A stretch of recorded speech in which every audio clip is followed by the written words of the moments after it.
मोक्ष संसार विपदुद्धारी बंधव नमस्ते ज्ञान विज्ञान सरसांग प्रदायिने वंशाकल्पतरुभ्यश्च कृपा सिन्धुभ्य एव च पतितानां पावनेभ्यो वैष्णवेभ्यो नमो नमः। नमो महावदन्नाय कृष्ण प्रेम प्रदायते कृष्णाय कृष्ण चैतन्य नाम्ने गौरतिसे नमः। हे कृष्ण करुणा सिंधु दीनबंधु जगत्पते गोपेश गोपिका कांत राधा कांत नमस्तुते। तप्त कांचन गौरांगी राधे वृंदावनेश्वरी वृषभानुसुते देवी प्रणमामि हरिप्रिय। वृंदावै तुलसी देव्यै प्रिया वै केशवस्य च कृष्ण भक्ति प्रदे देवी सत्यवत्यै नमो नमः। वागीशाजस्य वदन जस्वास्ते हृदय संगीत निस्सिंहमहं भजे। हरे नाम हरे नामैव केवलम कलो नास्तेव नास्तेव नास्तेव गतिरन्यथा। हरे कृष्ण कृष्ण कृष्ण हरे हरे हरे राम राम राम हरे हरे। सर्वाग्रे अस्मदे गुरुपाद पद्म नित्यल्लाभ विष्णु विष्णुपादष्टोत्तर सदस्य भक्ति वेदांत बामन गोस्वामी महाराज चरण कमले अनंत कोटि साष्टांग दंडवत प्रणिपात ज्ञापन पूर्वक ताहार हित की कृपा प्रार्थना करें।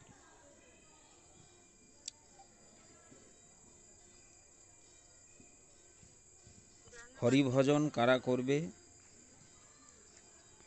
हरि कथा कारा शुनबे एवं हरि कथा शुने कादेर भालो लागबे बा हरि कथा शुनबार प्रति आलोचना करबार प्रति टान कादेर थाकबे।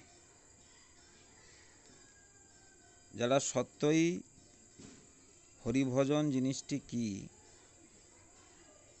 বুঝতে পেরেছে। অনেকে অনেক দিন ধরে পাঠ শুনছে, কিন্তু হরিভজন সম্পর্কে যদি কোনো বাস্তব ধারণা না হয় তাহলে কিন্তু সমস্ত বিষয়তে রুচি নষ্ট হয়ে যাবে। হরিভজন বলতে কি বোঝায়, আমার কোনো মনের খেয়ালকুশি চিন্তা ভাবনা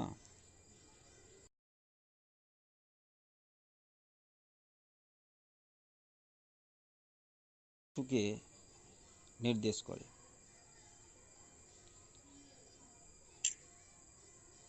তা এখন যখন জীব স্বতন্ত্রতাকে সম্পূর্ণরূপে পরিত্যাগ করে গুরু বৈষ্ণবের চরণে নিজেকে সমর্পণ করে, তখনই সে হরিভজনের কথা বুঝতে পারে, তার পূর্বে কখনোই নয়। দেখা যাচ্ছে সে শ্রবণ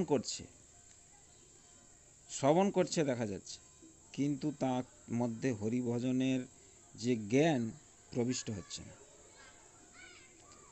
তার কারণ হলো স্বতন্ত্রতা, গুরু বৈষ্ণবে সাবমিশনের অভাব।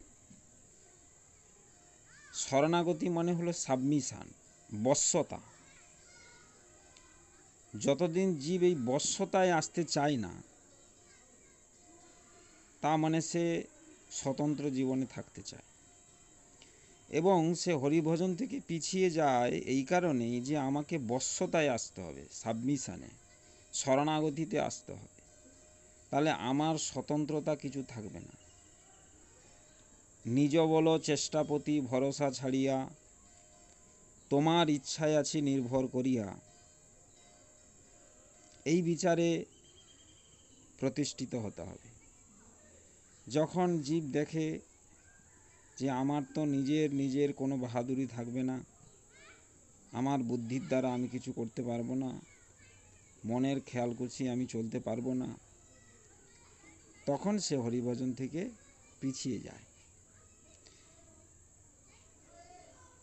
এছাড়া বিশেষ কোনো মুখ্য কারণ হতে পারে না। জীব যত সমস্ত অজুহাতগুলি খাড়া করে, প্রথম যদি শরণাগতিতে যদি ভেজাল থাকে,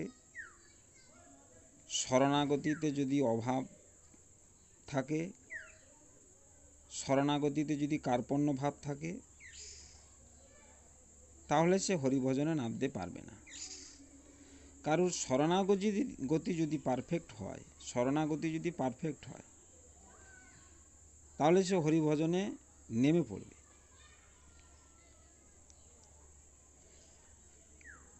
আর একটি মহা অনর্থ রয়েছে, যেটা জীব হৃদয়কে গ্রাস করে থাকে। সেই বিষয়ে আজকের একটি বিশেষ আলোচনা হবে। আলোচনাটি খুবই গুরুত্বপূর্ণ প্রত্যেক ভক্তের জন্য, যারা রেগুলার পাঠ শুনছে। মঠে যে সমস্ত তথাকথিত ভক্তরা আসে বা তথাকথিত যে সমস্ত সাধুরা আছে, যারা তত্ত্বকে গুরুত্ব দেয় না, প্রত্যেকের জন্য এই পাঠটি খুবই গুরুত্বপূর্ণ। তো সেই বিষয়ে আজকের আলোচনার প্রয়াস।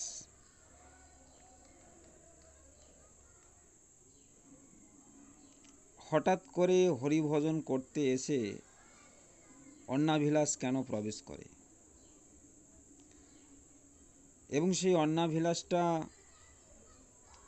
কখন প্রবেশ করে, কিভাবে প্রবেশ করে, জীব এর টের পায় না কেন?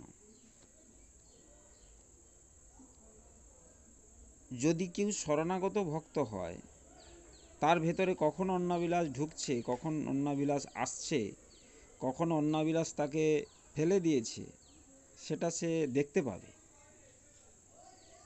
এবং সেটাকে প্রোটেকশন দেওয়ার জন্যও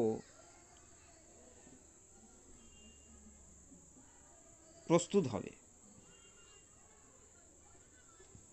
যে আমার মধ্যে একটা অন্নাভিলাষ আসছে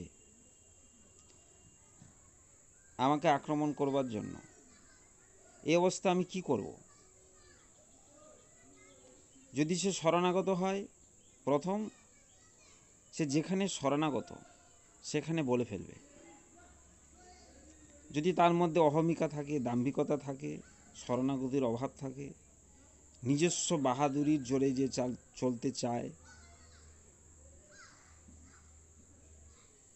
তার ক্ষেত্রে সেই অন্নাভিলাষ তাকে গ্রাস করবে। কিন্তু যে শরণাগত সাবমিশনে রয়েছে, সে প্রথমে তার বিবেকের দ্বারা, তার শাস্ত্রজ্ঞানের দ্বারা, শ্রবণ ক্রিয়ার দ্বারা যে জ্ঞান লাভ করেছে, তার দ্বারা সেটাকে সে নষ্ট করবার চেষ্টা করবে। তাতে যদি সে অক্ষম হয়, তখন সে যেখানে শরণাগত সেখানে সে বলে ফেলবে যে আমার মধ্যে এই রকম একটি জিনিস আসছে আমাকে গ্রাস করার জন্য। এটাই হলো শরণাগতির লক্ষণ। শরণাগত ভক্তের লক্ষণটাই হলো এই রকম। শরণাগতি মানে হলো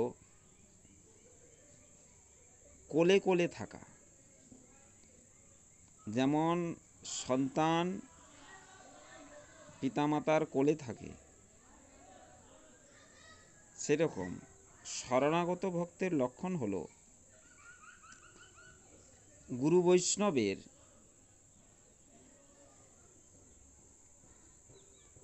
কোলেতে অবস্থান, অর্থাৎ তাদের বাণীর ছত্রছায়া অবস্থান।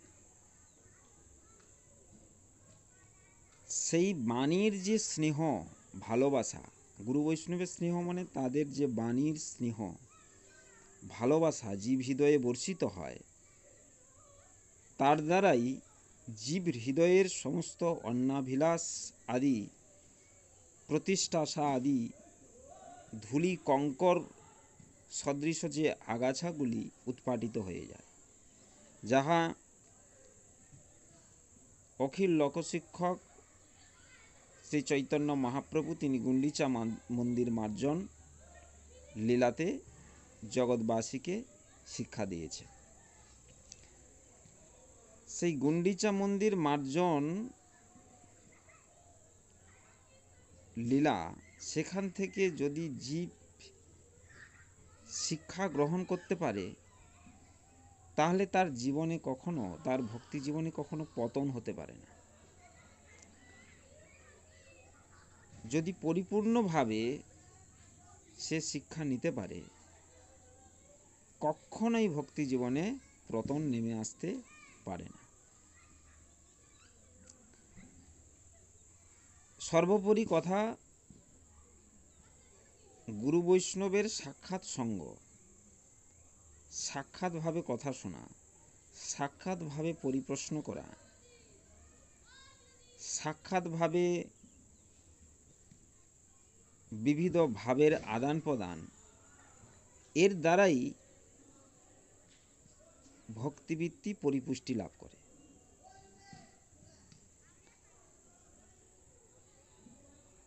কেননা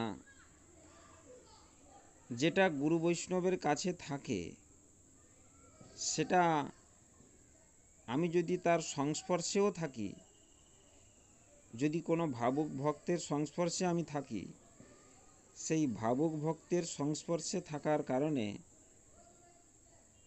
সেই ভক্তের হৃদয়ের যে ভাব, সেটা অটোমেটিক্যালি আমার হৃদয়ের মধ্যে ইনকালকেট হয়, এটা প্রভাব ফেলে।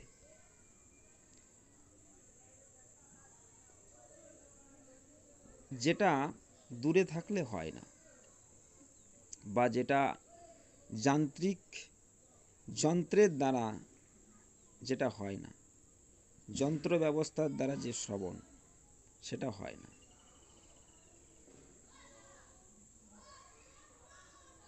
তো এখন শ্রীল রঘুনাথ দাস গোস্বামী তিনি সাধক জীবকে সাবধান করানোর জন্য মনশিক্ষা রচনা করেছেন, মনকে শিক্ষা দেওয়ার জন্য। কেন? মনই তো দুষ্ট। আমার মধ্যে দুষ্টমি করে আমার মন।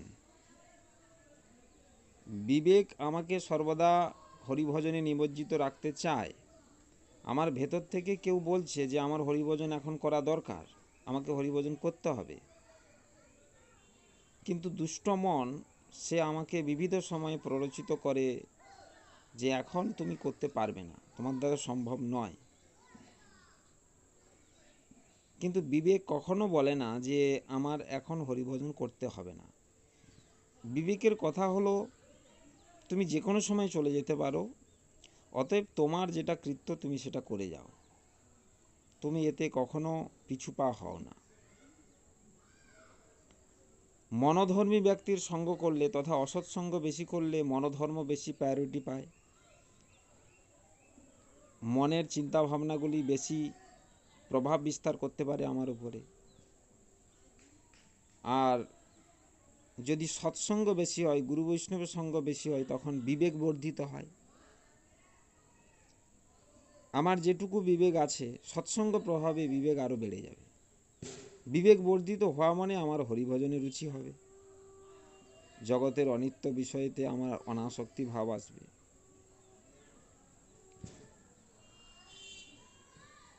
শরণাগত ভক্ত এগুলো মুহুর্মুহুর অনুভব লাভ করবে, মুহুর্মুহুর। আর যখনই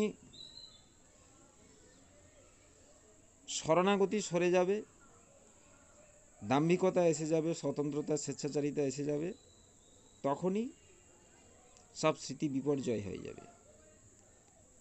ধ্যায়তে বিষয়োৎপুংসাৎ সঙ্গস্তেষু প্রজায়েস, ধ্যায়তে বিষয়োৎপুংসাং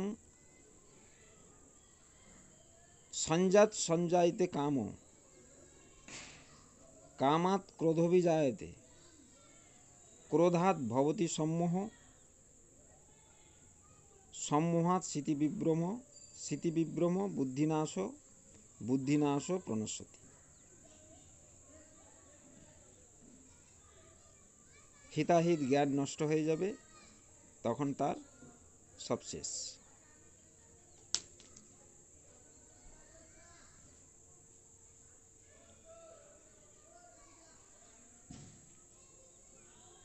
এই জন্য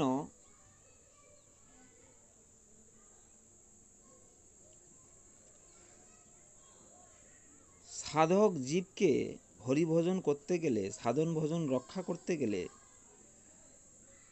সর্বদা তাকে সন্তর্পণে চলতে হবে। বন্দময়ী সাবধানমতে, সাবধানে চলতে হবে তাকে।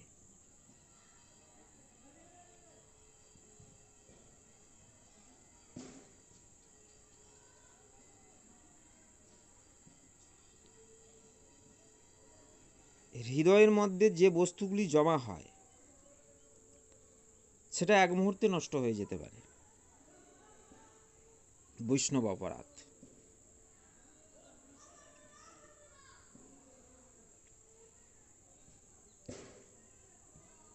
এক মুহূর্তে নষ্ট হয়ে যেতে পারে। হৃদয়ের মধ্যে কার জমা হয়? যে শরণাগত ভক্ত। একটি শুষ্ক হরিভজন আর একটি রসময় হরিভজন। শুষ্ক হরিভজনের দ্বারা বিভিন্ন শাস্ত্রীয় বাণী আস্ফালনের দ্বারা কখনো অন্তর্রাজ্যে প্রবেশ হয় না, পরন্তু সেই হরিভজনের দ্বারা আমি হরিভজন করছি, আমি ভক্ত হয়ে গেছি, আমি ভগবানের সেবা করি, আমি ভালো বলতে পারি, আমি বক্তা, আমার অনেক জ্ঞান আছে ইত্যাদি বিভিন্ন রকম অভিমান আসতে শুরু করে, যেখান থেকে আসে প্রতিষ্ঠাসা। প্রতিষ্ঠাসা এটা একটা রোগ। বাহবা পাওয়া, প্রতিষ্ঠা পাওয়া এটা একটা রোগ। এটা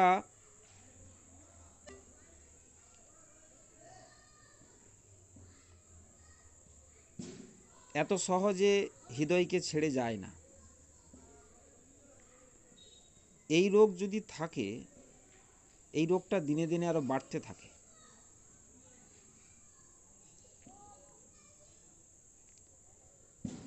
বাহবা পাওয়া, প্রতিষ্ঠা পাওয়া,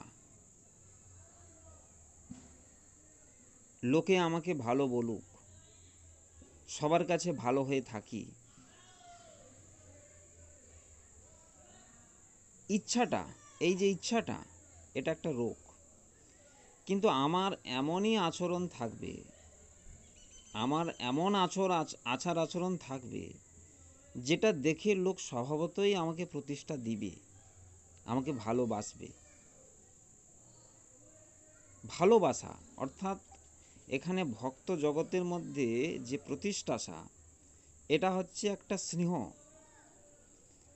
এটা কোনো, এই প্রতিষ্ঠাসাটা এটা কোনো নিন্দনীয় নয়।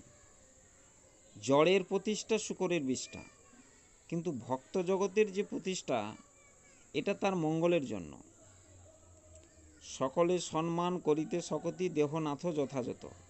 এখানে কোনো জড় প্রতিষ্ঠার কথা নেই, বা এখানে যে প্রতিষ্ঠা এটা ভক্তিতে আরও উন্নতির জন্য, ভক্তিরাজ্যে আরও উন্নতির জন্য।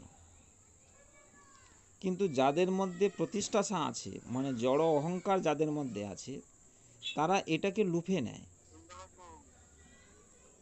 তারা এই যে প্রতিষ্ঠাটা যে আমাকে তো খুবই সম্মান করছে, সকলে খুব ভালোবাসছে, সে এটাকে লুফে নিতে চায়। যেমন যারা গ্রাম্য পরিবেশের অশিক্ষিত কুশিক্ষিত গৃহে জন্মগ্রহণ করেছে, তাদেরকে যদি সুন্দর জায়গায় ভালো করে জায়গা পেতে, আসন পেতে খেতে দেওয়া হয়, সে বিভিন্ন খাদ্যবস্তু দেখে এসে নিজেকে ঠিক রাখতে পারে না, যে কিভাবে খাদ্যটা গ্রহণ করা দরকার, কোনটা খাবো, কিভাবে খাবো, কতটা পরিমাণ খাবো। তার লোভ রিপু তাকে এতটাই ব্যতিব্যস্ত করে যে সে দেখা যাচ্ছে যতটা খেতে পারবে না তার থেকেও বেশি তার ডিমান্ড, যে আমাকে আরও দাও, আরও দাও। মানে তার মনে হয় যেন আমি সব কিছু যেন খেয়ে ফেলি। অপসংস্কার, যেটা ভূতে পেলে যেমন হয়। কিন্তু যার মার্জিত স্বভাব রয়েছে, যার মধ্যে আদর্শতা আছে, তার প্রসাদ সেবাটা কোনো অগোছলও নয়, সেটা একটা খুব সুন্দর সিস্টেমের মধ্যে সে যতটুকু প্রয়োজন ততটুকু গ্রহণ করবে, যেটা তার প্রয়োজন সেটা গ্রহণ করবে, সে বিচার করে সেটাকে গ্রহণ করবে। সেরকম জীব যখন বৈষ্ণব কালচারের সামান্যতম কিছু আভাস পায়, সে বৈষ্ণব হয়নি, খালি বৈষ্ণব আভাস, একটু তিলকমালা করছে, শিখাসূত্র ধারণ করেছে, গলায় মালা পরেছে, কিছু সদাচার পালন করছে, তাতে মন 5 ধাপ এগিয়ে গিয়ে সে বৈষ্ণব সেজে যায়, যে আমি বোধহয় বৈষ্ণব হয়ে গেছি এখন। তখন সে বৈষ্ণবীয় প্রতিষ্ঠাগুলি সে আদায় করবার তখন কায়দা কসরত করতে শুরু করে। এই অবস্থাটা খুব রিস্ক অবস্থা, রিস্কেবল এটা। এই অবস্থায় সর্বদা গুরু বৈষ্ণবের সঙ্গে থাকতে হয়। বেশিরভাগ ক্ষেত্রে মানুষগুলি নষ্ট হয় এই অবস্থায়। তার মধ্যে প্রতিষ্ঠা হু হু করে বাড়তে আছে, আর কোনো আনুগত্য নেই। তখন ধীরে ধীরে ওই প্রতিষ্ঠা আদায় করতে করতে সে যেটুকু শ্রদ্ধা নিয়ে এসেছিল সাধন ভজন করবে বলে, সাধন ভজন তো কোথায় শিকায় উঠে যায়, তখন ওই প্রতিষ্ঠা কে আমাকে ভালো বলল, হ্যাঁ আমাকে ইনি খুব ভালো বলেন, ইনি খুব ভালো কীর্তন করেন, ইনি খুব ভালো রান্না করেন, ইনি ভগবানের খুব ভালো সাজাতে পারেন, ইত্যাদি ইত্যাদি বিভিন্ন রকম প্রতিষ্ঠাসূচক বাক্য শ্রবণ করার জন্য সে তখন ছটফট করে। আর এই প্রতিষ্ঠা পাওয়ার যে তার একটা অপসংস্কার মনের মধ্যে এসে যায়, তখন এই প্রতিষ্ঠা পাওয়াতে যে তাকে বাধা দেয় বা আঘাত দেয়, যে গুরু বৈষ্ণব, তার প্রতিও সে ক্রোধ প্রকাশ করার জন্য উদ্যত থাকে। ইভেন তার সঙ্গে তর্ক করার জন্য, বাগবিতণ্ডা করবার জন্য, প্রতিযোগিতা করবার জন্য সে লেগে পড়ে। কিন্তু সে যখন এসেছিল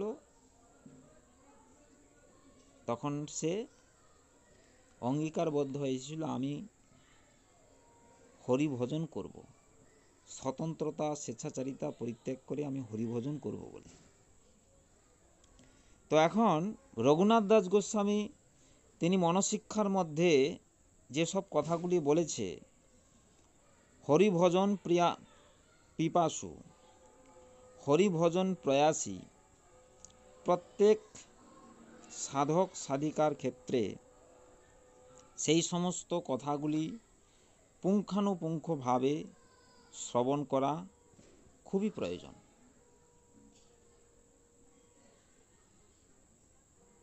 খুবই প্রয়োজন আছে, যেগুলি না শুনলে জীবনটা মাঠে মারা যাবে। যারা সাধন ভজন করতে এসেছে, এক আনুগত্যের রশ্মিটাকে দৃঢ়ভাবে ধরতে হবে।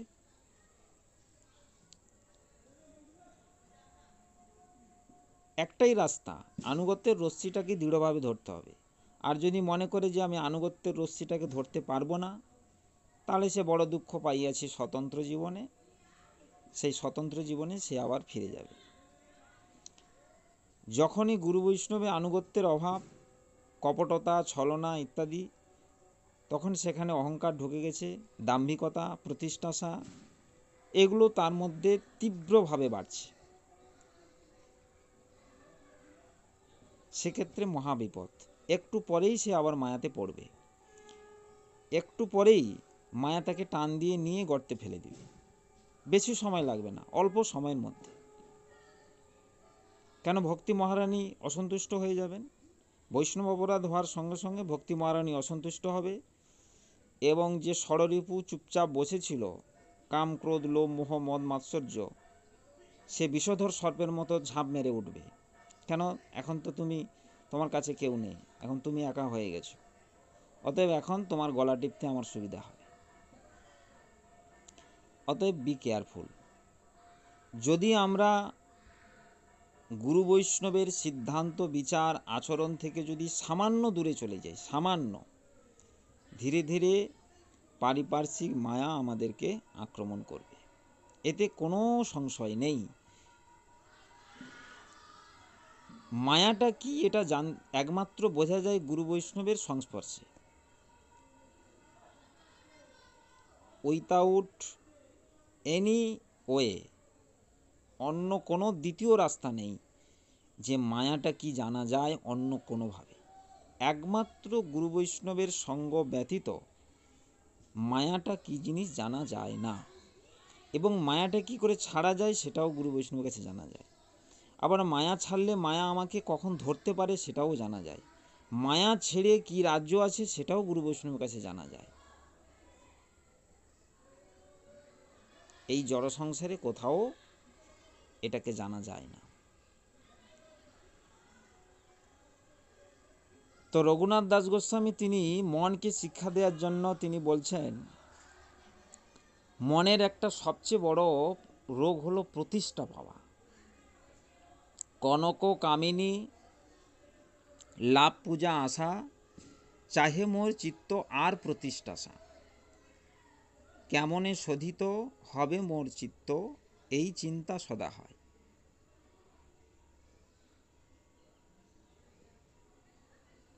কিরূপে শোধিত হবে মোর চিত্ত, এই চিন্তা সদা হয়। যার হয় তার তো লাভ পূজা প্রতিষ্ঠা আসার কোনো কথাই নেই।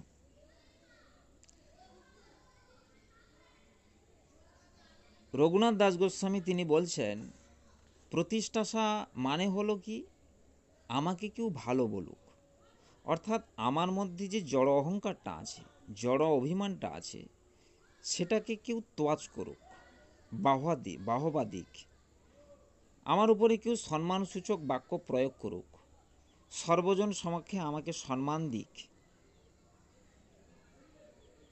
ইত্যাদি যে সমস্ত ইচ্ছাগুলি ভেতরে থাকে সেটাই হলো প্রতিষ্ঠাসা। কিন্তু যিনি ভক্ত তিনি আত্ম অভিমানী, তিনি তো জড় স্থূল দেহের স্থূল অভিমানী নন, তিনি তো কোনো জড় অহংকারে অভিমান্বিত নন, ভূতশুদ্ধ হয়ে গেছে, আত্মোপলব্ধ জীব। সাধক মানে যিনি আত্মোপলব্ধ, ততদিন পর্যন্ত তাকে সাধক বলা যাবে না যতদিন তার আত্ম উপলব্ধি আসেনি। আত্মোপলব্ধ জীবের কখনো প্রতিষ্ঠাসা আসতে পারে না, কেন উপলব্ধ জীব সে তার লক্ষ্য বস্তুর দিকে সবসময় লক্ষ্য রেখে চলে। কিন্তু এইগুলি অনর্থগুলি, এই সমস্ত অনর্থগুলি সাধককে ফেলতে পারে। সেই জন্য গোস্বামীগণ সাধক জীবের সাবধানতার জন্য সমস্ত কথাগুলি আমাদের জন্য বলে গেছে। তিনি বলছেন, প্রতিষ্ঠাসা ধৃষ্টা সপচ রমণী মে হৃদি নটেত, কথং সাধু প্রেমা স্পৃশতি সুচিরে তন্ননুমন, সদা তং সেবস্য প্রভুদয়িত সামন্ত মতুলং, যথা তাং নিষ্কাস্য তরিতমিহ তং বেশয়তি। মানে ধৃষ্টা, ধৃষ্টা অর্থাৎ অসতী, চণ্ডালিনী, সপচ রমণী মানে চণ্ডালিনী, রূপিণী যে প্রতিষ্ঠা, প্রতিষ্ঠাসাটাকে কি বলছে, অসতী চণ্ডালিনী,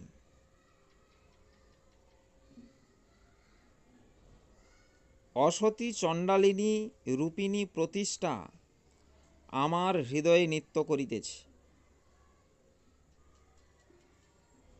মে হৃদি নতেত, আমার হৃদয়ে নৃত্য করছে। তাহা হইলে কিরূপে সাধু প্রেম সে হৃদয়কে স্পর্শ করিবে, পরম পবিত্র স্থান অপবিত্র কইলা। মহাপ্রভু বলছেন, মাৎসর্য চণ্ডালিনী কেনে ইহে বসাইলা, পরম পবিত্র স্থান অপবিত্র কইলা। প্রতিষ্ঠা আছে মানে মাৎসর্য আছে, ঈর্ষা, হিংসা এগুলো আছে। আমি আগে শ্রেষ্ঠ হলাম না, ও শ্রেষ্ঠ হয়ে গেল। আমাকে আগে সুযোগ দিল না, ও আগে সুযোগ পেল। এইগুলোর মধ্যে ঠুকোঠুকি লাগতে থাকে। আমি শ্রেষ্ঠ হলাম না, ওই শ্রেষ্ঠ হলো, ও শ্রেষ্ঠ হলো না, এই শ্রেষ্ঠ হলো। কিন্তু মুখে কীর্তন করছি,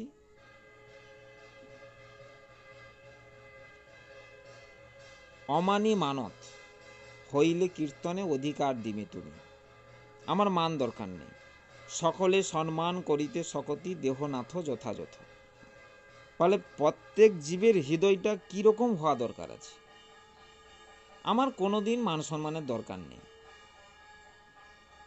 প্রত্যেকের মধ্যে যদি এই ভাবনাটা এসে যায় যে আমার কোনো মান সম্মানের দরকার নেই,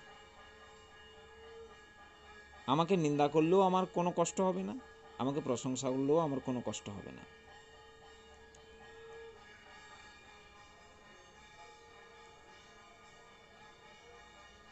কিন্তু এই চণ্ডালিনী যদি আমার হৃদয়ে নৃত্য করতে থাকে, যদি প্রতিষ্ঠা আমি না পাই, তাহলে সেখানে মাৎসর্য, ক্রোধ, ঈর্ষা, হিংসা সব এসে সেখানে উপস্থিত হবে। সাধু প্রেম সেই হৃদয়কে স্পর্শ করতে পারবে না। অতএব হে মনকে বলছে, তুমি প্রভু শ্রীকৃষ্ণের প্রিয়তম রূপ অতুলনীয় সেনাপতিকে, সেই সেনাপতিকে, শ্রীকৃষ্ণের প্রিয়তম রূপ যে অতুলনীয় সেনাপতি, তিনি হলেন গুরু বৈষ্ণব।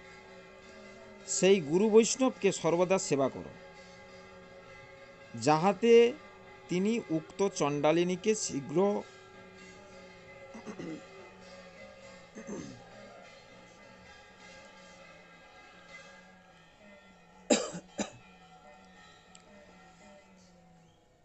যাহাতে তিনি উক্ত চণ্ডালিনীকে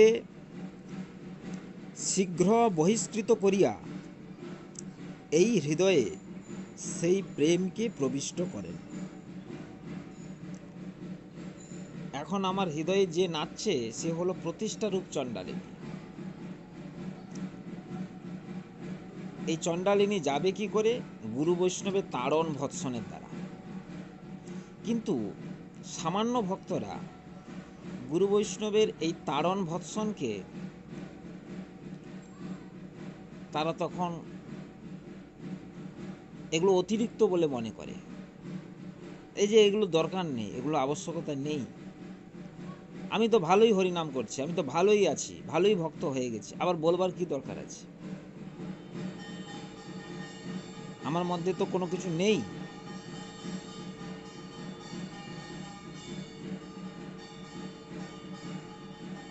গুরু বৈষ্ণবের তাড়ন ভৎসনের দ্বারা সেই প্রতিষ্ঠাসা হৃদয়কে ছেড়ে যেতে পারে, এছাড়া অন্য কোনোভাবে এই জড় প্রতিষ্ঠাসা হৃদয়কে ছেড়ে যায় না। প্রতিষ্ঠাসাহীনভাবে যে কৃষ্ণ নাম উচ্চারণ, কৃষ্ণ কথা কীর্তন, সংকীর্তন, তার আনন্দটা আলাদা। কেউ আমাকে সম্মান করছে না, কেউ আমাকে কোনো গুরুত্ব দিচ্ছে না, অতএব আমি করব না, তাহলে তার মধ্যে নিশ্চিত প্রতিষ্ঠাসা আছে। আমি যদি অমানি মানব ধর্মে দীক্ষিত হই, তাহলে কেউ আমাকে সম্মান করুক আর নাই করুক, আমি তো করছি গুরু ভগবানের প্রীত্যর্থে। দেখছি যে এখানে তো কোনো ভক্ত নেই, কই 2-1 3 4 বসে আছে, তো এখানে আমার বলার দরকার নেই, এখানে করবার দরকার নেই, করে আমার লাভ নেই।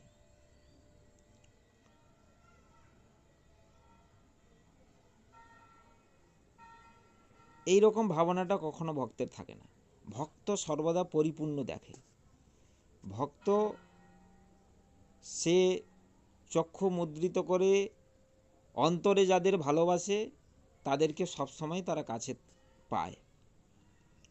যদি গুরু বৈষ্ণবের সঙ্গে নিরন্তর বাস করবার যদি কারো সৌভাগ্য হয়, সে চক্ষু মুদ্রিত করলে কি চক্ষু উন্মিলিত করলে সর্বদাই সে গুরু বৈষ্ণবকেই দেখতে পায়। তাদের সঙ্গেই সে আছে, সে কখনো একাকী না।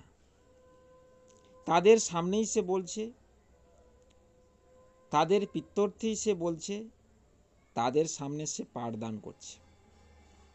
সেখানে জড় লাভ পূজা প্রতিষ্ঠা কখনো মাথা ছেড়ে উঠতে পারে না। কিন্তু আমি যখন দেখব যে এই অনেক ভক্ত এরা আছে, রয়েছে, আমার কথা শুনছে, আমাকে খুব প্রতিষ্ঠা দিচ্ছে, প্রশংসা দিচ্ছে, তাহলে সেই জীবের পতন হবে।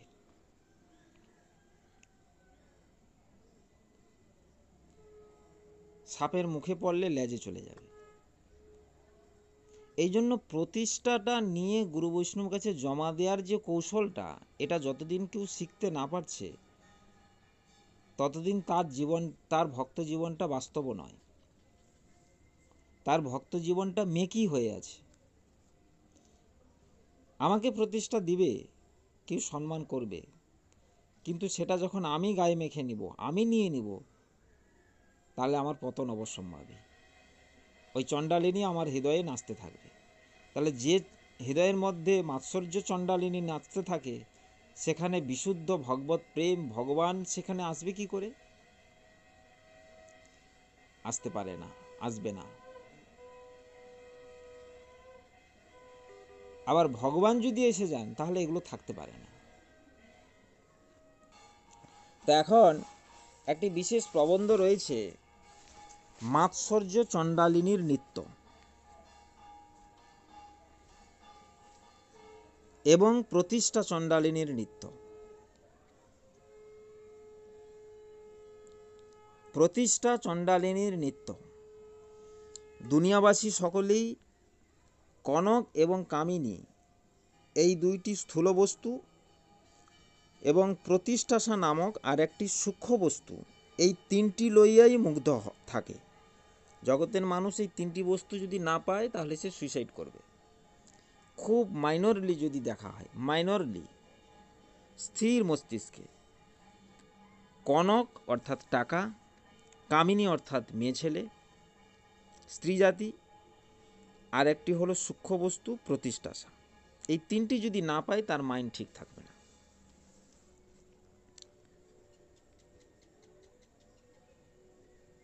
কারণ তাহারা এই তিনটিকেই দুনিয়ার সার বলে ভাবিয়াছেন, যে জগতে এই তিনটি যদি আমার না থাকে, তাহলে আমার কিছুই নেই আমার। আর যারা ভক্ত হবে, সাধন ভজন করতে আসবে কি এসেছে, তারা এই তিনটিকে সম্পূর্ণভাবে গেটের বাইরেই রেখে আসবে। একটু আগে কীর্তন শুনলাম, কনক কামিনী লাভ পূজা আশা, চাহে মোর চিত্ত আর প্রতিষ্ঠাসা। কি রূপে শোধিত হবে মোর চিত্ত, কি করে আমি এগুলো কি ছাড়তে পারবো?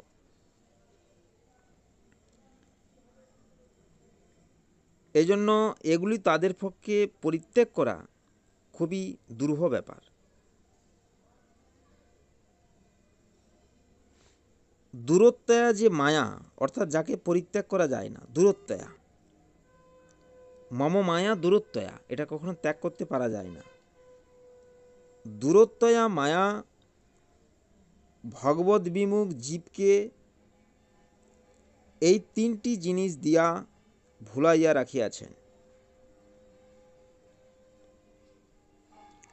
কনকের শব্দ, স্পর্শ, রূপ বিমুখ জীবের চিত্তাকর্ষণ করে। কামিনীর শব্দ, স্পর্শ, রূপ, রস, গন্ধ, এই পাঁচটি তীক্ষ্ণ অস্ত্রের দ্বারা আহত হইয়া কামনমত্ত জীবকুল মায়াজালে আবদ্ধ হয়। কনকের শব্দ, স্পর্শ, রূপ। কামিনীর পাঁচটি জিনিস আছে, কামিনীর থেকে পাঁচটি পাবে: শব্দ, স্পর্শ, রূপ, রস, গন্ধ।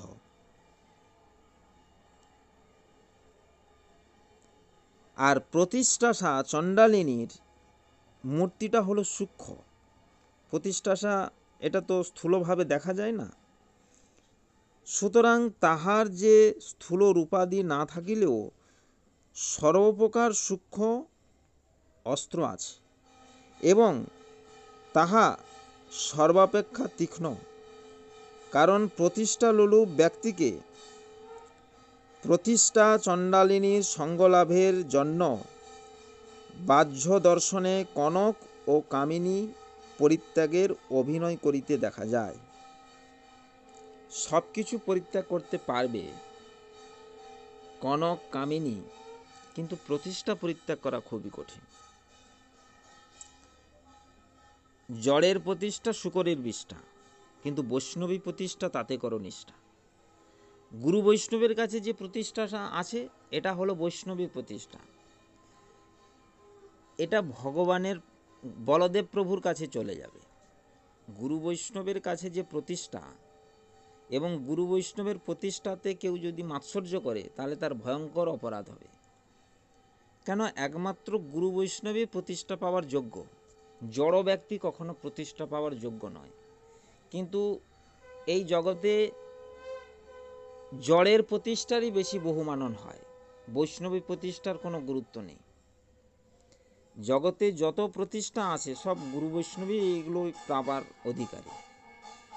কেন? গুরু বৈষ্ণবকে প্রতিষ্ঠা দিলে সেটা চলে যাবে চ্যানেলাইজ ভাবে আকর স্থানে পৌঁছে যাবে। কেন? প্রভুপাদ বলছেন যে গৌড়ীয়গণ তাদের যা কিছু অর্জিত হয়, গৌড়ীয়গণ যা কিছু প্রাপ্ত হন, যা কিছু মহিমা, তারা সব কিছু আকর স্থানে আরোপ করে। আমার যা কিছু আছে এগুলো সব আমার গুরুদেবের। আবার গুরুদেব বলবেন আমার যা কিছু আছে সব আমার গুরুদেবের। অর্থাৎ পরম গুরুদেব তিনি বলবেন যে যা কিছু আছে সব আমার গুরুদেবের। তাহলে এগুলি ধীরে ধীরে সব চ্যানেলাইজ হয়ে চলে যাবে আকর গুরুতত্ত্ব নিত্যানন্দ প্রভুর চরণে। গুরু বৈষ্ণবের কৃপা মানে হলো নিত্যানন্দ প্রভুর কৃপা। গুরু বৈষ্ণবের কৃপা হলেই নিত্যানন্দ প্রভুর কৃপা। আর যত গুরু বৈষ্ণবের স্থান হলো নিত্যানন্দ প্রভুর চরণ। কিন্তু এটা জড়বদ্ধ জীব, তারা ভাবে যে আবার গুরু বৈষ্ণব আর কী দরকার, এদের সাধারণ মানুষ তো এই মানুষের মতো সবই, তো আবার এই সব গুরু বৈষ্ণব কি? গুরু বৈষ্ণব কোনো মানুষ নন, বৈষ্ণব হলো তত্ত্ব। যিনি গুরু তিনি বৈষ্ণব, যিনি বৈষ্ণব তিনি গুরু। বৈষ্ণবের কখনো গুরু অভিমান নাই, বা বৈষ্ণবের কোনো বৈষ্ণব অভিমান নাই। গুরুর কোনো দিন গুরু অভিমান নাই, বা গুরুর কখনো বৈষ্ণব অভিমান নাই। আমি বৈষ্ণব, আমাকে কেউ সম্মান করুক, এটা কোনো বৈষ্ণবের কখনো থাকে না। কিন্তু যে অবৈষ্ণব, ব্যান্ডেড অবৈষ্ণব, যে তারই বৈষ্ণব অভিমান থাকে, তারই সম্মানের আশা থাকে, প্রতিষ্ঠা আশা থাকে। তারা কখনো তত্ত্ব সিদ্ধান্ত লাভ করতে পারে না, তারা কখনো জীবকে সঠিক ভজনের পথ দেখাতে পারে না, যেহেতু তারা এই মাৎসর্য আর এই প্রতিষ্ঠাশা চণ্ডালিনীর নৃত্যের জন্য তাদের এই হৃদয়টাকে প্রস্তুত করে রেখেছে। তারা সর্বত্র গমনাগমন করে, কোথায় গেলে একটু প্রতিষ্ঠা পাবো, কেউ আমাকে একটু সম্মান করবে, কেউ একটু টাকা পয়সা দেবে, ইত্যাদি বিভিন্ন রকম চিন্তা ভাবনায় তারা ঘুরতে থাকে। কিন্তু বাস্তব গুরু বৈষ্ণব, শুদ্ধ গুরু বৈষ্ণবের কখনো এ ধরনের চিন্তাভাবনা ঘুণাক্ষরেও থাকবে না, থাকে না। তো সেই জন্য এই যে সমস্ত জীবের অবস্থাগুলি, জীব সেটা কখনো নিজে বুঝে উঠতে পারে না। জীব কখনো নিজে নিজে সে বুঝে উঠতে পারে না।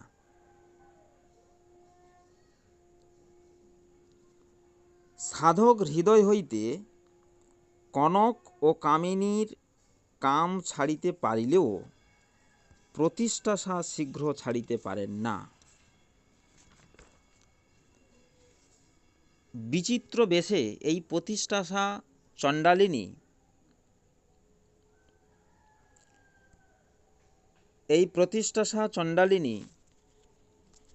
কি করে,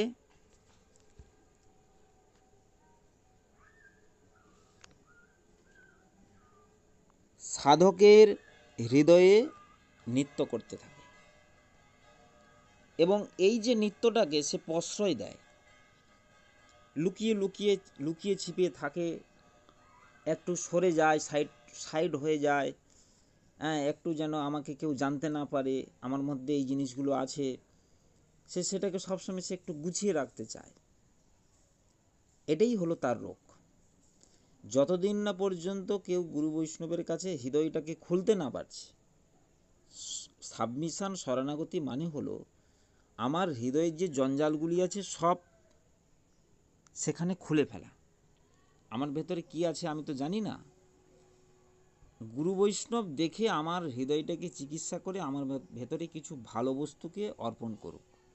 কিন্তু যতদিন জীবের স্বতন্ত্রতা অবস্থান করবে, সে দূরে দূরে থাকবে, সরে সরে যাবে, ছলনা করবে, কপটতা করবে, ততদিন পর্যন্ত কিন্তু এই রোগগুলো তার কখনো চিকিৎসা হবে না। চিকিৎসা যদি না হয়, ওগুলো ভেতরে ভেতরে থাকবে, ওপর ওপর হরিনাম করবে, তাতে কিছু লাভ হবে না। কিন্তু গুরু বৈষ্ণবের যে শিক্ষা, সেই শিক্ষা হচ্ছে কি, যে জঞ্জালগুলি আমাকে বারে বারে বিব্রত করছে, বিরক্ত করছে, হরিভজন করতে গিয়ে যে সমস্ত জঞ্জালগুলি আমাকে সমস্যায় ফেলছে, সেগুলিকে উৎপাটিত করে ফেলে দেওয়া। অন্নাভিলাষী, কর্মী, জ্ঞানী, যোগী এবং মিছাভক্ত সকলেরই হৃদয়ে প্রতিষ্ঠাসা চণ্ডালিনী সর্বক্ষণ নৃত্য করিতেছে। কারণ তাহাদের মধ্যে কেহই বৈষ্ণবী প্রতিষ্ঠায় প্রতিষ্ঠিত নহেন। আমি কৃষ্ণদাস, এই স্বরূপের অভিমান তাহাদের নাই। তাহলে আমার বৈষ্ণবের অভিমানটা কি? আমি কৃষ্ণদাস। তা আমি যদি কৃষ্ণদাস হই, তা এখানে আমি কার কাছ থেকে কি আমি আশা করব? আর কৃষ্ণের দাস হলে আমার কৃষ্ণের সেবায় আমার ব্যস্ত থাকতে হবে, কৃষ্ণের চিন্তায় বিভোর থাকতে হবে। কখন কৃষ্ণ নাম করব, কখন কৃষ্ণের সেবা করব, কৃষ্ণ কীভাবে সুখী করব, এই চিন্তায় সে ব্যস্ত।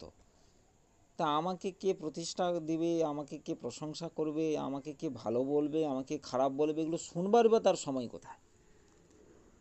যদি কেউ কৃষ্ণ সেবা সত্যই করে, কৃষ্ণ সেবাতে সে যদি মশগুল থাকে, তার এগুলো শুনবার সময় কোথায়, ভাববার সময় কোথায়?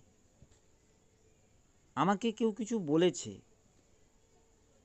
সেটা ভাববার সে সময় কি করে পাবে? তার তো সময় নেই। সে তো সর্বদা অন্তর্চিন্তিত বিষয় নিয়ে বিভোর আছে, কখন নাম করবে। আর অভিমান, জড় অহংকার যদি থাকে, সে বারে বারে ভেতরে খোঁচাতে থাকবে যে দেখো তোমাকে এই কথাটা বলেছে। ক্রোধ রিপু সেখানে এসে উপস্থিত হবে, তার সঙ্গে মিটিং হবে, জড় অহংকার থাকবে, বুদ্ধি স্ত্রী সে এসে বিভিন্ন রকম বুদ্ধি দিবে। তাহলে দেখো তোমাকে এই কথা বলেছে ওই ব্যক্তি, অতএব তোমার একটা কিছু করা দরকার আছে। তখন কি করবে? তখন বুদ্ধি বিভিন্ন প্ল্যান পরিকল্পনা করে বলবে কি, ক্রোধ সেখানে তখন বলবে হ্যাঁ আমি তোমার সঙ্গে আছি, আমিও তোমার সঙ্গে আছি। ব্যাস, এইভাবে সে এবারে বিবেকের কথাকে ফেলে দিবে। বিবেক বলছে না, এটা তোমার যা কিছু হয়েছে এগুলো সব শিক্ষার জন্য, এগুলি সাধন ভজন পথে এগোনোর জন্য এগুলি দরকার আছে। কিন্তু সে বিবেকের কথাটাকে সে শুনতে পারবে না। যখন ক্রোধ রিপু জেগে যাবে, ষড়রিপুর যে কোনো একটি রিপু যখন পাওয়ারফুল হবে তখন জ্ঞান অপসারিত হয়ে যাবে। যে শ্রবণ কীর্তনের দ্বারা যে সৌত পন্থায় যে জ্ঞান অর্জিত হয়, যে কোনো রিপু যখন পাওয়ারফুল হবে সেই জ্ঞান সঙ্গে সঙ্গে অফ হয়ে যাবে। তখন তার মোহ এসে যাবে, সম্মোহ, ভেতরটাকে তা যেন উথাল পাথাল করে দেবে, হিতাহিত জ্ঞান চলে যাবে তার। ক্রোধ রিপু তার সমস্ত নার্ভ সিস্টেমকে উগ্র করে দেবে। আর অহংকার সেটাকে স্মৃতিতে ধরে রাখবে, জড় অহংকার। কেন জড় অহংকার যতক্ষণ থাকবে, যতক্ষণ তাকে সম্মানসূচক বাক্য না দেয়া হচ্ছে, যতক্ষণ তাকে সম্মানিত না করা হচ্ছে, ততক্ষণ পর্যন্ত সে কিন্তু ক্রোধ রিপুর সঙ্গে বারে বারে রিলেশান স্থাপন করবে। যেমন যে তার বডিগার্ড নিয়ে থাকে, সে কোনো বিপদে পড়লেই তাই বডিগার্ডের কাছে এসে খবর দেয়, এখানে আমি বিপদে পড়েছি, তখন বডিগার্ড তাকে বিভিন্নভাবে প্রোটেকশান দেয়। তো জড় অহংকারের সঙ্গে ক্রোধের একটা বিশেষ সম্পর্ক আছে, আর বুদ্ধির। এই সমস্ত যে ইন্টারনাল ব্যাপারগুলি আছে, এগুলি সাধক জীব যদি সম্পূর্ণরূপে বুঝে উঠতে না পারে, তাহলে কিছুদিন হরিভজন করতে এসে কিছুদিন শ্রদ্ধাভক্তি লাভ করেও সব নষ্ট করে, অপরাধ করে সে তখন আবার মায়ের জগতে চলে যাওয়ার সম্ভাবনা তার বেশি। এজন্য পরিপূর্ণ তত্ত্বজ্ঞান না আসা পর্যন্ত এক মুহূর্ত যদি কেউ আনুগত্য ছাড়ে, এক মুহূর্ত, তাহলে সে বিপদে পরিচালিত হবেই হবে। এই আলোচনাটি আরও অনেক ডিপ আলোচনা আছে, অনেক ডিপ আলোচনা এটি, আরও এটা বিস্তৃত আলোচনা, পার্ট পার্টভাবে আলোচনার দরকার আছে। প্রথম পর্বের আলোচনা এইটুকুই হলো। এর পরবর্তী আরও 2টি ক্লাস হলে তবে এই আলোচনাটি সমাপ্ত হতে পারবে। তো আনুগত্য প্রসঙ্গে প্রভুপাদের শিষ্য শিল ভক্তিস্বরূপ পর্বত গোস্বামী মহারাজ এবং তিনার শিষ্য শিল ভক্তি সুন্দর সাগর গোস্বামী মহারাজ, যিনাদের মঠ রয়েছে নীলগিরিতে, উড়িষ্যা, বালেশ্বরে।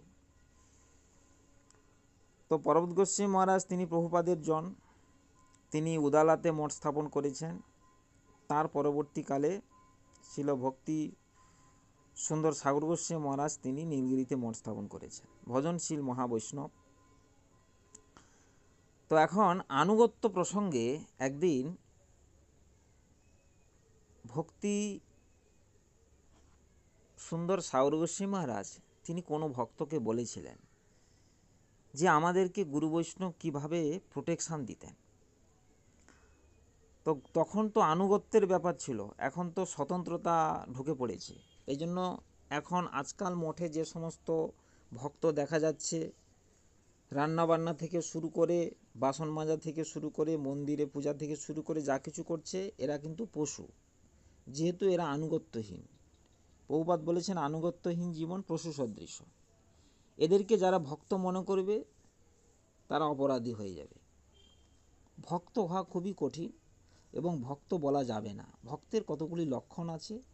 ভক্ত সর্বদা আনুগত্যময়ী হবে, ভক্ত আনুগত্য ছাড়া থাকবেও না, ভক্তের মধ্যে দৈন্য থাকবে, ভক্তের মধ্যে প্রতিষ্ঠাহীনতা থাকবে, অহংকার থাকবে না। অতএব ভক্ত হওয়া খুবই কঠিন। তো এখন পূর্বে তো আনুগত্যের ব্যাপার ছিল, গুরু বৈষ্ণব যেটা বলবে সেটাই আমাকে শুনতে হবে। কিন্তু আজকাল দেখা যাচ্ছে যে আমি আনুগত্যও করব, কিন্তু কিছু স্বতন্ত্রতা আমার থাকবে। তাদের জন্য আনুগত্যের কথা না, তারা স্বতন্ত্র জীবনেই থাকুক। গুরু বৈষ্ণব তাদেরকে কখনো জোর করে বলবেন না যে তুমি আনুগত্য করো, তুমি এইভাবে হরিভজন করো। তোমার যখন তোমার এই স্বতন্ত্রময় জীবন শেষ হবে, জীবনের এই স্বতন্ত্রতা যখন বিসর্জন যাবে, যখন মনে করবে যে বড় দুঃখ পাইয়াছি স্বতন্ত্র জীবনে, সব দুঃখ দূরে গেল উপদ বরণে, তখন সে শরণাগত হবে। যতক্ষণ কেউ শরণাগত না হচ্ছে তাকে শাসন করবার অধিকার নেই।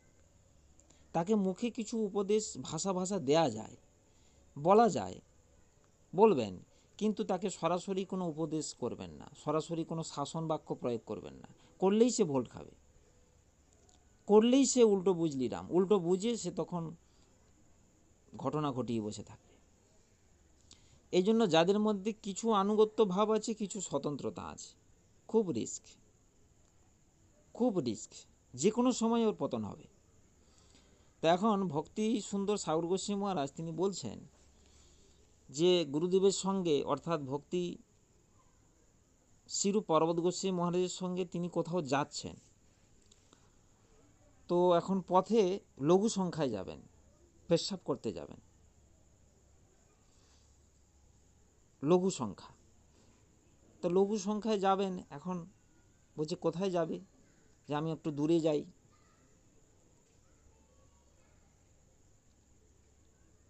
তখন পরবত গোস্বামী মহারাজ খুব গম্ভীর হয়ে বললেন, কোথাও যেতে হবে না, এই কাছেই থাকো, এক মুহূর্ত কোথাও গেলে মায়া ধরবে। মানে যদি জীবনে প্রথম জীবনে কেউ গুরু বৈষ্ণবের 16 আনা আনুগত্য না করে, মানে কান ধরে ওঠবার বসবার মতো, কান ধরে যেমন বাচ্চা ছেলে ওঠে বসে ওঠবোস করায়, ঠিক সেই রকম যদি প্রথম ভক্তি জীবনে কেউ গুরু বৈষ্ণবের 16 আনা আনুগত্য না করে, তার প্রবৃত্তি সংশোধন হবে না, কোনো দিন হবে না। আর শাসনটাকে সে যদি অধিক এটা কিছু বলা বলে মনে করে যে এগুলো অধিক বলা হচ্ছে আমাকে, আমার এগুলো দোষ নেই, তাহলে তারও প্রবৃত্তি যাবে না। আর ভক্তি জগতে আমার হয়তো এই দোষ নেই, তাও তথাপি গুরু বৈষ্ণব ঘা দিয়ে বলবেন যে আমার এটা আদৌ আছে কি না, আমার মধ্যে ক্রোধ জাগে কি না। যদি শরণাগতির অভাব থাকে ক্রোধ জাগবে, আমাকে কেন বলছেন, আমার তো এটা নেই, আমাকে আপনি কেন বলছেন। কিন্তু না থাকলেও বলা হয়, না থাকলেও বলেন, যাতে আমার সেই দোষটা নির্মূল হয়ে যায়। এখন পরবত গোস্বামী মহারাজ তিনি শাসিয়ে বললেন, দূরে যেতে হবে না, তুমি এখানেই থাকো, এখানেই তুমি লঘু সংখ্যা করো। একে বলছে আনুগত্য। ত্রিবিক্রম মহারাজ চুচুড়া মঠে তিনি গেটের পাশে বসে থাকতেন। যদি কোনো ব্রহ্মচারী গেটের বাইরে যায় কোনো কাজে, কোথায় যাচ্ছ, কত সময় পরে ফিরে আসবে, কি কাজে যাচ্ছ, থুতু ফেলে যেতে হবে, এখানে থুতু ফেলে যাও, এই থুতুটা শুকনো হওয়ার আগে তোমাকে মোটে ঢুকতে হবে, আর না হলে লাঠি আছে, লাঠি দিয়ে প্রহার করতেন। এইরকম শাসন ছিল। তাই এই যে গুরু বৈষ্ণবের শাসন, যদি বিষয় জীবন থেকে কেউ যখন ভক্তি জীবনে আসবে, সে কি গৃহস্থ কি মঠবাসী এখানে কোনো ভেদ নেই। যারা গৃহস্থ তারা মনে করে যে আমাদের একটু বেশি স্বতন্ত্রতা স্বেচ্ছাচারিতা দরকার। যখন সদ্গুরু উপদেশ নির্দেশ করেন, গৃহস্থদের জন্য আলাদা লিখেন না, আর মঠবাসীদের জন্য আলাদা কোনো উপদেশ দেন না। সাধন ভজনের একই নিয়ম, মন্ত্র একই, নাম একই, সব একই। সাধন ভজনের সব কিছু একই। জীব গৃহে থাকুক কি মঠে থাকুক, যদি সে তার স্বতন্ত্রতাকে পরিত্যাগ করতে না পারে, সে মঠে থাকলেও তার মঙ্গল হবে না, গৃহে থাকলেও তার মঙ্গল হবে না। যখনই জীব স্বতন্ত্রতাকে পরিত্যাগ করতে পারবে, তখনই সে সাধন ভজনে প্রবিষ্ট হবে। আর সাধন ভজন তত্ত্ব যদি সে উপলব্ধি করতে না পারে, তার যদি বাস্তবিক ভূতশুদ্ধি না হয়, আমি কে, আমার কি করা দরকার আছে, কি করতে এসে কি করছি, এটা যদি তার মধ্যে উপলব্ধি না আসে, সে তো বিভিন্ন অজুহাত দেখে কেটে পড়বে। না আমার তো হবে না, আমার তো এই সমস্যা, আমার তো সেই সমস্যা, আমার এই আমার সেই, তাহলে তো মায়াতেই সে গেল, সে আর ভজনে আসলো কোথায়। ভজন মানে হলো মনের বুদ্ধির যত মায়াবী চিন্তা ভাবনা, সেগুলোকে বেঁধে পুটলি বেঁধে তাকে শিকায় তুলে রেখে দিতে হবে। থাকো তুমি গাছে, অনেক অনেক জন্ম হয়েছে এগুলো, এই কথাগুলো থাকলো তোলা। এই জীবনে আমি যে সত্য জানতে পেরেছি, সেই সত্য পালনের জন্য আমি ব্রতী হব। সাম্বন্ধিক বিষয়গুলি থাকবে, কিন্তু সাম্বন্ধিক বিষয়ের প্রতি গুরুত্ববোধ থাকবে না, তবে সে হরিভজন করবে। আর যদি স্বীকৃতির পাহাড় না থাকে, স্বীকৃতি যদি প্রচুর পরিমাণে না থাকে, তাহলে সে শরণাগতিতে নামতে গিয়েই মানে জলে নামলে যেমন সাঁতার শেখা, শরণাগতিতে নামতে গিয়েই ভয় পাবে, ওরে বাবা আমি ছেড়ে দিব সব, না বুঝি কিছু হয়ে যাবে আমার, ছাড়বে কি ছাড়বে না ওই ভাবতে ভাবতেই তার কাল চলে যায়, সময় অতিবাহিত হয়ে যায়। আর যার সুকৃতি বেশি আছে কোনো দিকে তাকাবে না, সে ডু অর ডাই, ব্যাস সব ছেড়ে দিয়ে নেমে পড়বে। আর যতক্ষণ শরণাগতিতে না নামছে ততক্ষণ ভগবান তার দিকে কোনো রকম কৃপা আশীর্বাদ দিবে না। গুরু বৈষ্ণব নয় আর ভগবান নয়। তুমি নামতেই চাইছো না, তুমি তো জলে নামতেই চাইছো না, তাহলে তুমি করবেটা কি?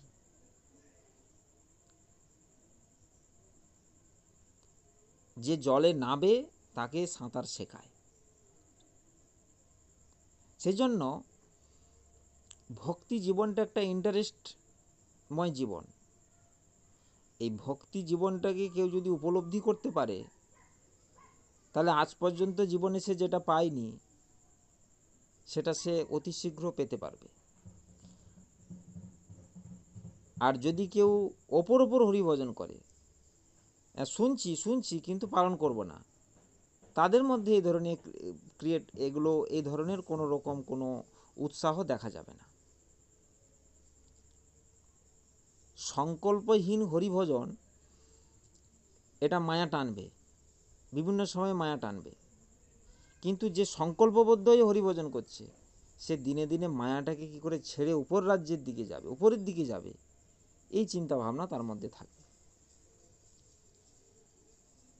সেজন্য হরিভজন নামক যে বিষয়টি, এটাকে কেউ যদি কোনো সাধারণ ব্যাপার মনে করে বা এটা আমার নিজেই হয়ে যাবে বা যখন ইচ্ছা আমার হয়ে যাবে, এরকমটা যদি ভাবে তাহলে সব ভুল হয়ে যাবে। হরিভজন একটা খুব সায়েন্টিফিক বিষয় এবং এটা একটু খুব ইন্টারেস্টিং বিষয়। যতক্ষণ না পর্যন্ত আমি সেই হরিভজনের সেই রাজ্যেতে পৌঁছাতে না পারছি ততক্ষণ পর্যন্ত আমাকে সর্বদাই চেষ্টা করে যেতে হবে, সর্বদাই নিরন্তর তার মধ্যে একটা চেষ্টা থাকবে যে আমি হরিভজন ছাড়া এক মুহূর্ত কিন্তু থাকতে চাই না। আমি মনের কথা শুনবো না, আমার বুদ্ধির কথা শুনবো না, জড় অহংকারকে প্রশ্রয় দেব না, রিপুর কথা শুনবো না, আত্মীয় স্বজনদের কথা শুনবো না, জগতের লোকের কথা শুনবো না, দেশের কথা শুনবো না, দশের কথা শুনবো না, কাহারও কোনো কথা শুনিব না। একমাত্র আমি গুরু বৈষ্ণবের যে অপ্রাকৃত বাণী সৌত পারম্পর্যক্রমে যে এসেছে সেই বাণীকে আমি একমাত্র আশ্রয় করব। প্রভুপাদ বলেছেন হরিভজন করতে হবে, পরম গুরুদেব বলছেন সত্য বলতে হবে, সত্য যদি অপ্রিয় হয় তাও বলে দিতে হবে। জগতে কথা আছে অপ্রিয় সত্য কথা বলতে নেই, কিন্তু পরম গুরু মহারাজ বলছেন সত্য যদি অপ্রিয় হয় তাও বলে দিতে হবে। তো আরতির ঘন্টা পড়েছে, হরে কৃষ্ণ। এইখানে আজকের হরিকথার বিশ্রাম।